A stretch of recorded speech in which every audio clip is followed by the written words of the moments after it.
اللي قزواني توب كلاه بيض مبلوق هو مشحوم ومشحم. حبسني يا نصة بحبسني انا فيك ظلمه، طيك 100 ظلمه حبسني ولا تخلي حد ما حبسته.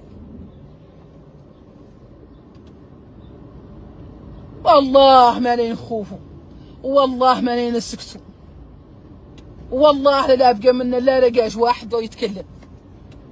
والحبس ما لا ينفع فينا، والتخويف ما لا ينفع فينا.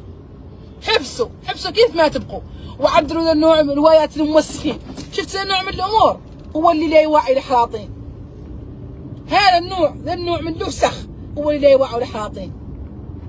تقعد بيضانيه وتهددكم انتم، وتهدد الوزراء، وتهدد زوجاته، وتهدد زوجتك انت، ولا قاعد يتكلم لحد.